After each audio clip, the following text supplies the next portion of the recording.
Salut tout le monde, on se retrouve pour une nouvelle vidéo. Donc aujourd'hui on va faire un petit tour des paramètres Cura que j'utilise le plus, mais on va regarder ça tout de suite dans le reste de la vidéo.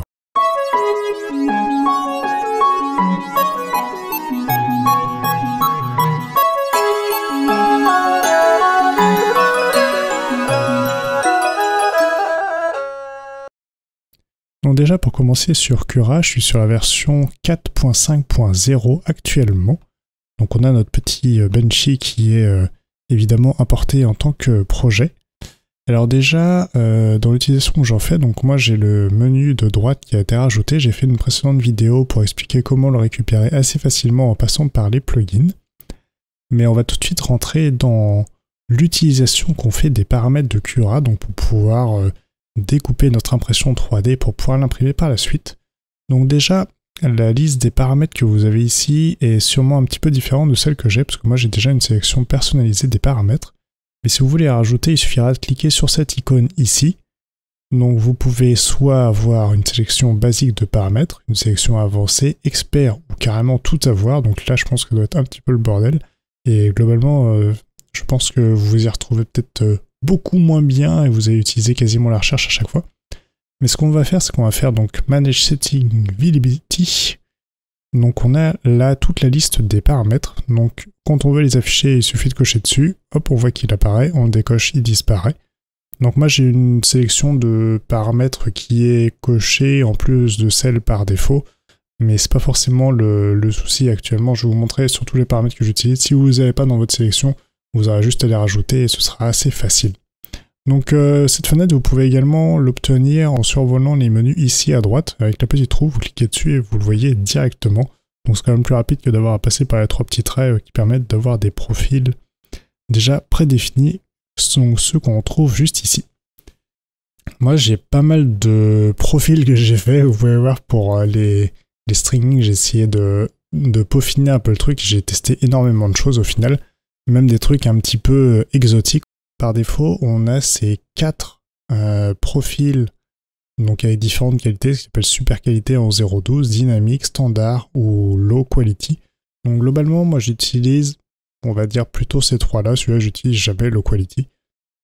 Super quality, c'est vraiment pour les modèles 3D plutôt type figurine que j'utilise pour quelque chose de vraiment très fin. Mais après, c'est pas applicable avec l'ensemble des filaments que j'utilise. Typiquement, ceux qui ont genre des paillettes, filaments bois, en 0.12, très sincèrement, vaut mieux éviter parce que ça risque de plus que avoir une qualité assez médiocre comme impression. Plutôt l'effet inverse de ce qu'on attend avec le 0.12, avoir un truc vraiment précis et vraiment joli. Sur l'utilisation du 0.12, le 0.16, j'utilise quasiment tout le temps. C'est ce qui permet d'avoir un rapport temps-qualité d'impression qui est plutôt pas mal. Après, j'utilise le 0.2 quand la qualité d'impression m'importe assez peu et que j'ai envie que ça imprime relativement vite. Donc déjà, ce que je fais, c'est que régulièrement, quand il y a une nouvelle version de Cura, j'utilise plus mes profils qui sont derrière, mais je repars directement donc des profils par défaut. Je regarde un petit peu les paramètres qui me mettent dedans et je les peaufine, je les modifie un petit peu au fur et à mesure. Donc ce qu'on peut faire, c'est qu'on peut prendre le Standard Quality ou le Dynamic Quality. Tiens, on va prendre celui-là comme ça. Vous avez celui que j'utilise le plus souvent. Donc là, il va mettre la liste des paramètres à jour. Donc pour le layer, généralement, je pars plutôt donc sur du 0.16 mm. Dans cette vidéo, je présente que quelques paramètres. Ceux que je change quasiment à chaque fois ou presque. Donc très régulièrement. Après le reste, je laisse quasiment toujours les paramètres de base. Franchement, les dernières versions de Cura fonctionnent de mieux en mieux. Il n'y a pas besoin de s'embêter à essayer de trifouiller des trucs dans tous les sens. Essayez de faire en sorte que votre imprimante déjà soit paramétrée correctement, physiquement, mécaniquement. Et ensuite, les impressions, vous pourrez commencer à modifier des paramètres sur Cura, mais c'est pas forcément ce qu'il faut faire en premier. Vérifiez que votre imprimante soit bien réglée avant. Par rapport au mur, donc on va faire preview, hop, c'est donc les murs, c'est cette partie-là, donc c'est ce qu'on retrouvera ici. Là, on voit qu'on en a 3, donc en fait on a 1 mm 2 qui est imprimé. Donc vous pouvez augmenter la taille de ces murs pour éviter d'avoir des artefacts liés à l'infill. Donc globalement, je sais pas moi, si cette ligne, hop, se rejoint ici, peut-être que vous pourriez avoir un petit artefact à l'extérieur de votre bateau, ou vous pourriez voir tout simplement l'intérieur de votre bateau avec l'infill si jamais c'est un filament un petit peu transparent. Donc vous pourriez vouloir augmenter le nombre de murs, donc l'épaisseur des murs, pour pouvoir justement éviter ça. Donc là on voit que pour 1 mm 2 il propose 3 murs, donc vous pouvez augmenter évidemment cette valeur si vous le souhaitez. Si on passe un petit peu tous ces paramètres que j'utilise de temps en temps mais pas forcément beaucoup, en tout cas de moins en moins.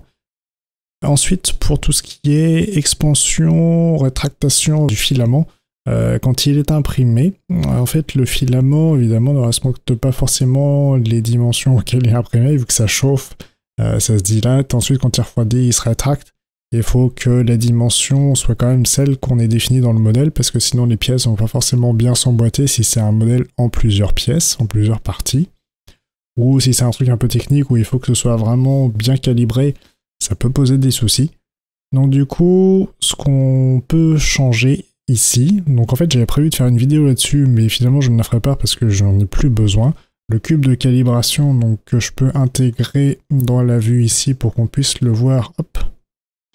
Super, donc celui-ci qui fait donc 2 cm par 2 cm par 2 cm, bah en fait j'ai plus de décalage sur mes dernières impressions, en tout cas celles que j'ai testées, donc ça dépend évidemment de tous les filaments, donc potentiellement il faudra avoir un paramètre différent suivant la bobine que vous utilisez, la couleur, le matériau, ça peut éventuellement faire varier ça. Donc avant j'utilisais moins 0,15, donc qui fait 0,3 mm de décalage. Donc de ce bord-là à ce bord-là, donc on fait 0,15 de chaque côté. J'utilise donc le cube de calibration de temps en temps et j'ai toujours 2 cm pile. Donc ça c'est un paramètre que je n'utilise plus mais qui peut être intéressant. Donc si on enlève hop notre petit cube de calibration, on revient sur notre bateau. On va regarder le paramètre ZSim Alignment. Donc c'est pour savoir où l'impression va commencer pour chaque layer, donc savoir où la tête va commencer. Donc le truc c'est qu'il y a certains bateaux que je vois, donc qui sont imprimés, où on voit des artefacts ici, on voit des petits, comme des petits points, des petits manques de filaments, qui sont éventuellement alignés, hop, qui remontent jusque là. C'est parce que justement, il n'est pas bien situé ce ZSim, le point de démarrage du layer n'est pas bien situé. On peut le voir, hop, si on prend un layer ici, hop, on voit donc ici, donc notre mur, on voit qu'il démarre ici. Donc on peut éventuellement avoir un petit artefact sur notre impression. On va regarder sur le mur extérieur, hop, donc on voit qu'il est juste ici. Potentiellement, on pourra avoir un petit souci ici. Si on veut changer la position, il faudra aller dans ces paramètres-là. Certains mettent random, ce qui fait que du coup, en fait, ils ont des artefacts un petit peu partout.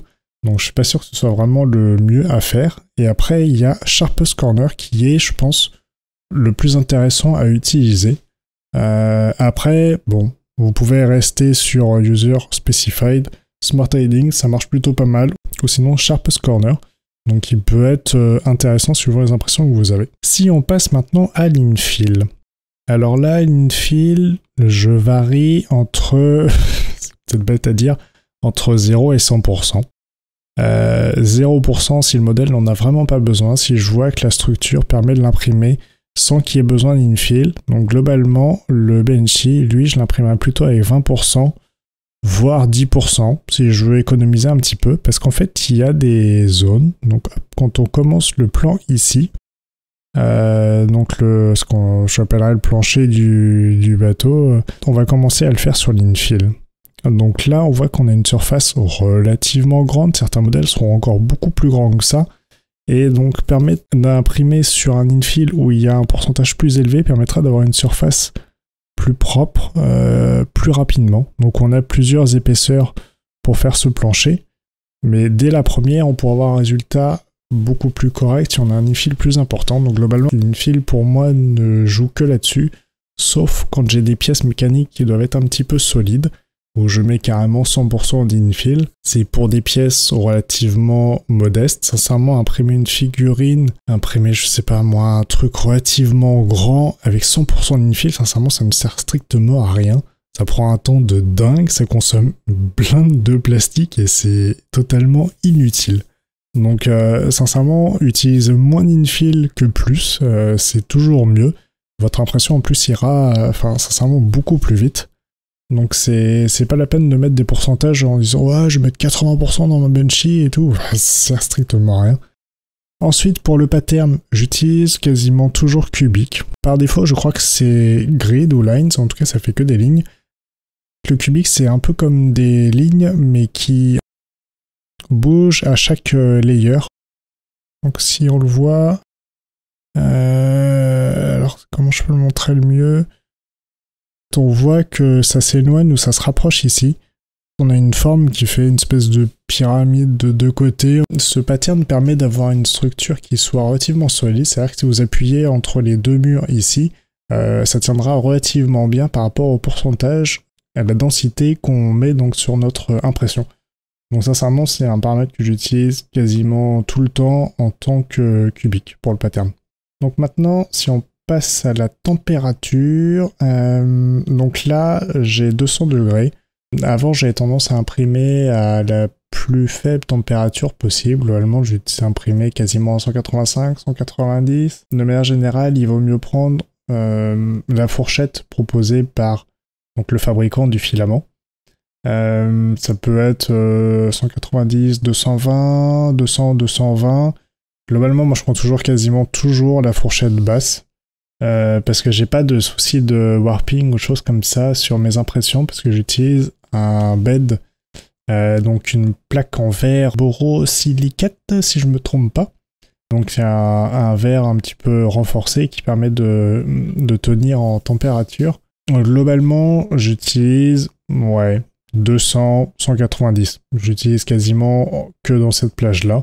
Pour le bed, toujours 50, je change jamais ça, je garde 50, avant je mettais 60, je suis passé à 50 parce que les nouvelles versions de Cura sont passées à 50, je me suis dit bon allez je vais quand même tester, et finalement je suis redescendu à 50 et c'est très bien, donc ça consomme un petit peu moins d'électricité et la pression tient toujours aussi bien, donc j'ai pas de souci là-dessus. Ensuite pour la vitesse d'impression, là je laisse aussi 50 mm, avant j'imprimais beaucoup plus lentement que ça, et finalement, je perdais pas mal de temps et la qualité en 50 mm par seconde, je trouve qu'elle est quand même très correcte, j'ai pas de soucis particuliers. Ça, au final, je laisse aussi comme c'est.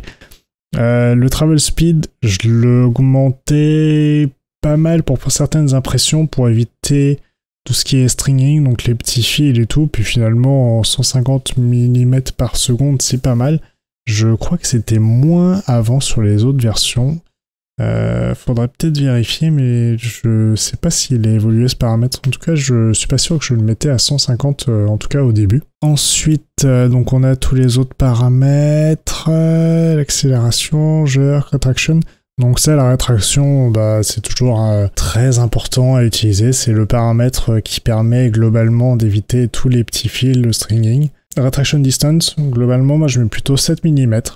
Ça me permet d'avoir un petit peu moins de fil. Je trouve que c'est de meilleure qualité. Forcément, ça fait une rétraction un petit peu plus importante et éventuellement ça pourrait boucher la tête au bout d'un moment si jamais on a trop de rétraction, que le filament est trop refroidi, qu'il s'accumule, que ça finit par boucher. Ça peut arriver. Donc vous pouvez laisser 5 mm si vous le souhaitez, monter à 7. Moi, pendant un temps, je montais même carrément à 10-12 mm, ce qui était énorme. Et un petit peu irresponsable, mais finalement ça me posait pas de soucis, j'avais pas de tête qui se bouchait. J'avais d'autres soucis, mais pas ceux-là. Donc on peut monter relativement haut, mais c'est pas forcément utile, ça prend plus de temps, et ça risque plus de boucher votre tête qu'autre chose, donc bon, allez, 5-7, c'est très correct. Ensuite on peut vouloir remonter la tête d'impression, donc on va passer à un endroit qu'on va vouloir se rétracter pour aller à un autre endroit. On peut remonter carrément la tête pour se déplacer, bon. Ça peut être intéressant de le faire à chaque fois qu'on se rétracte. Je sais pas si c'est forcément utile tout le temps. Je l'utilise de moins en moins parce que j'ai pas la tête qui va taper sur les parties à gauche à droite. Si c'était le cas, je le mettrais, je le remonterais et ouais. C'est un paramètre qui est toujours intéressant à garder sous le coude. Ensuite, le refroidissement. Ça, je n'y touche pas. Je le laisse comme il est. D'ailleurs, est-ce qu'il est calculé ? Ouais, à 100% aussi, c'est très bien. Donc maintenant, la partie support. Donc là, il y a deux paramètres. Donc en fait, il y a celui-ci, Generate Support, donc qui sont les supports assez classiques, avec les zigzags. Donc par défaut, je sais pas si l'overhang il est de 50 et quelques, il est peut-être plus élevé. Après ça, c'est vraiment le paramètre que je change en fonction du modèle. Donc everywhere, c'est savoir est-ce qu'on veut que ça démarre. Tiens, si on fait sur le Benchy, il doit sûrement proposer... Alors... oui, il en met un paquet. Donc il en met pas mal un petit peu partout. Et on voit donc que si on met... On va retirer les chemins, c'est un peu pénible à regarder. En fait, si on met everywhere, il va en faire également dans le modèle pour soutenir le haut de la cabine. Et si on met uniquement build plate, il va faire uniquement à partir du plateau. Et c'est ce que je fais. Je ne fais quasiment jamais everywhere parce que ça pourrit l'impression.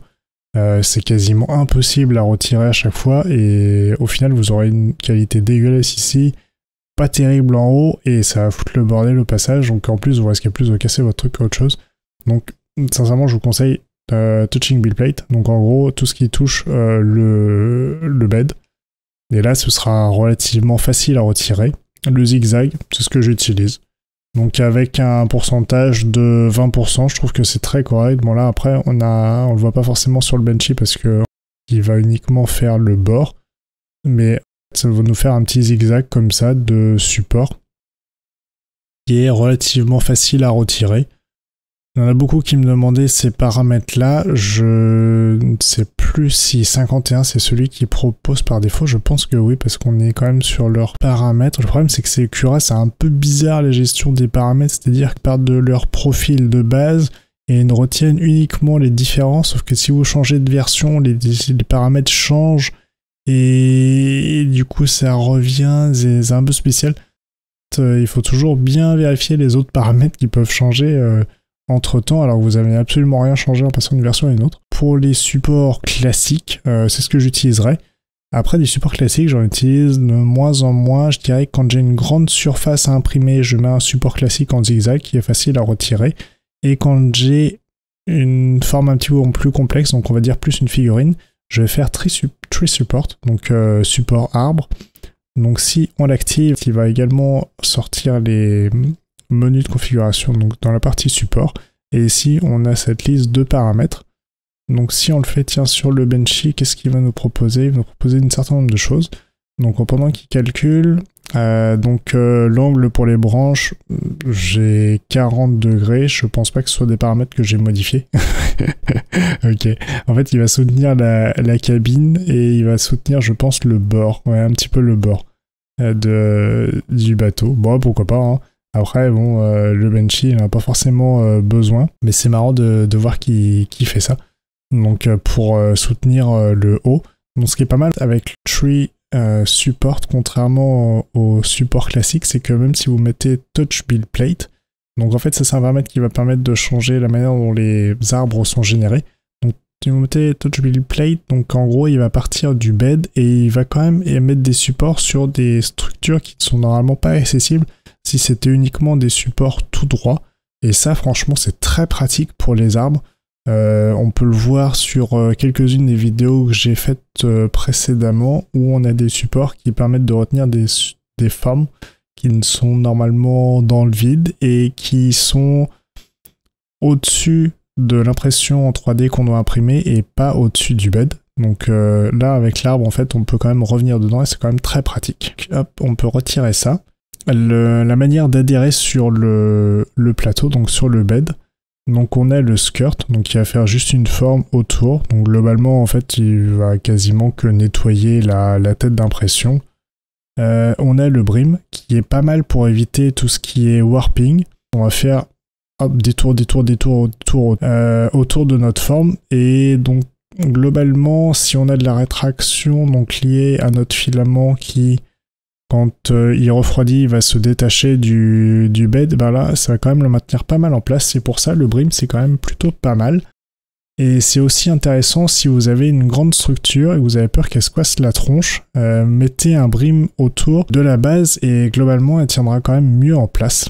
Et ensuite, il y a le raft, donc que j'utilise assez régulièrement en ce moment parce que j'imprime plutôt tout ce qui est figurine. Le raft permet de faire en sorte que ça se détache plus facilement du bed et ça tient quand même relativement bien, donc ça permet d'avoir quelque chose qui tienne bien et qui soit facile à détacher une fois que le bed a bien refroidi.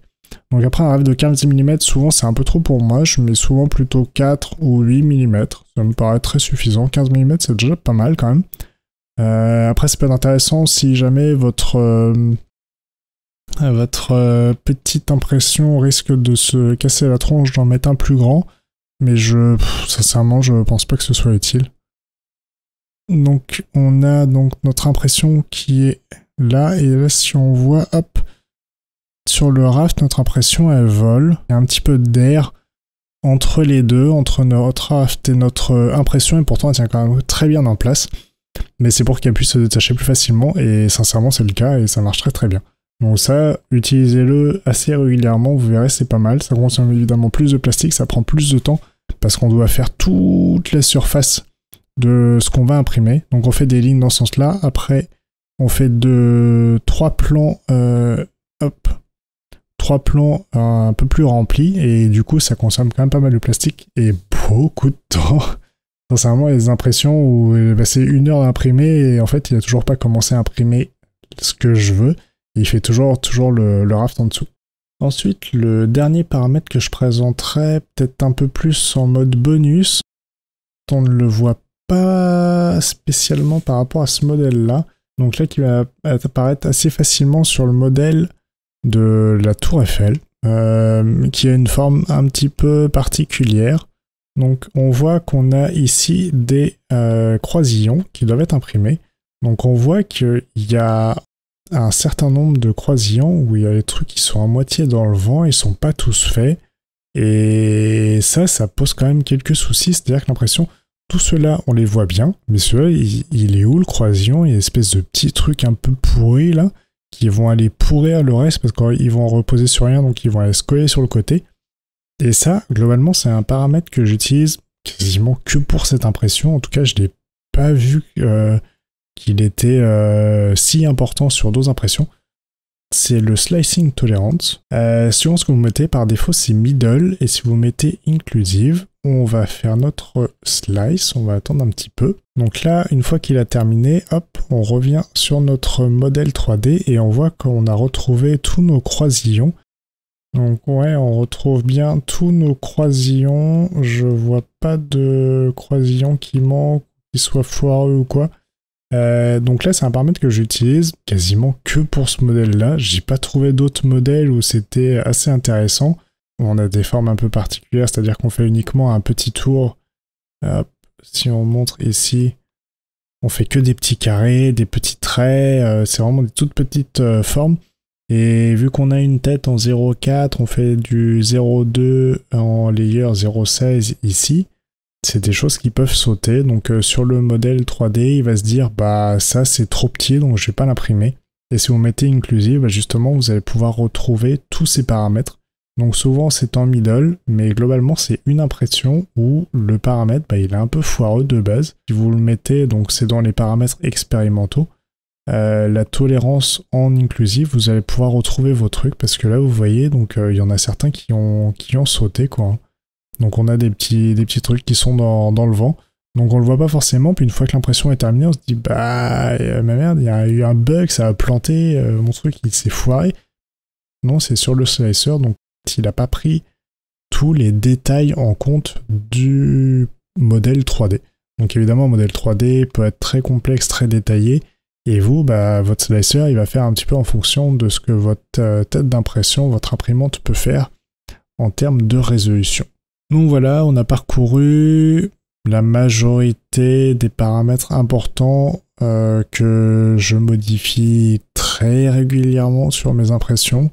Il y en a d'autres que je modifie un petit peu, mais plus rarement, donc c'est pas forcément intéressant dans cette vidéo, qui, je pense, va déjà être relativement longue.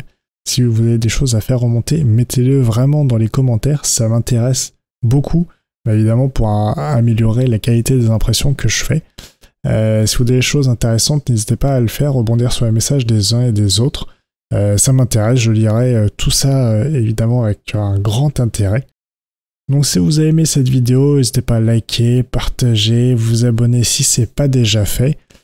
Ensuite, Si ça vous intéresse, je pourrais éventuellement refaire d'autres vidéos prochainement sur ce sujet-là, en creusant un petit peu plus, en allant un petit peu plus loin dans les paramètres que j'ai utilisés dans un passé assez proche, parce qu'il y a beaucoup de paramètres que je n'utilise plus. Globalement, quand je passe d'une version à une autre sur Cura, je repars toujours des profils de base et je les retweak à chaque fois.